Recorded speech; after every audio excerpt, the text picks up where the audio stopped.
Assalamualaikum warahmatullahi wabarakatuh. Shalom, Om Swastiastu, Namo Buddhaya, salam kebajikan bagi kita semua. Pada kesempatan kali ini, saya akan mempresentasikan kepada adik-adik sekalian mengenai urgensi psikolog dalam pendidikan pada mata kuliah psikolog pendidikan. Nah, ada tujuan yang ingin dicapai dalam pembelajaran kali ini. Yang pertama itu, mahasiswa mampu memahami ruang lingkup dan pentingnya pembelajaran dari psikolog pendidikan itu sendiri. Apa sih psikolog pendidikan? Psikolog pendidikan adalah, kita bedakan dulu psikolog serta psikolog pendidikan. Psikolog adalah ilmu yang mempelajari proses mental dan perilaku. Sedangkan psikolog pendidikan adalah cabang ilmu psikolog yang mempelajari perilaku dalam setting pendidikan.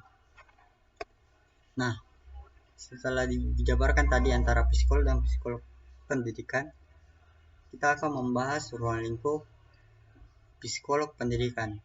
Yang pertama itu ada perkembangan manusia yang meliputi perkembangan anak, remaja, dan dewasa.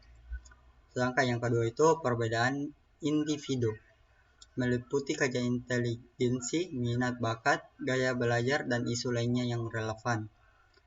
Yang ketiga itu teori belajar, menjelaskan kembali teori belajar behavioristik, kognitif sosial, konstruktivisme, proses informasi, serta yang keempat motivasi belajar, elaborasi unsur-unsur dan faktor-faktor motivasi dalam belajar dan isu-isu relevan tentang motivasi.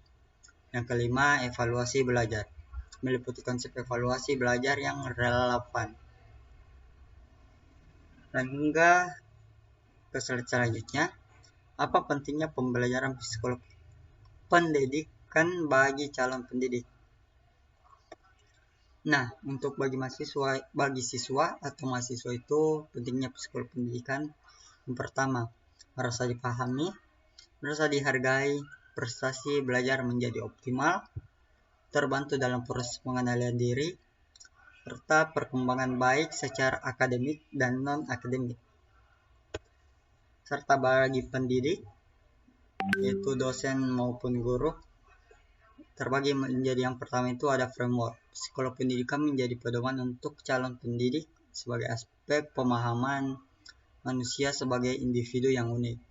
Yang kedua, self-practice, memahami diri sendiri sebagai kunci sebelum mampu memahami orang lain.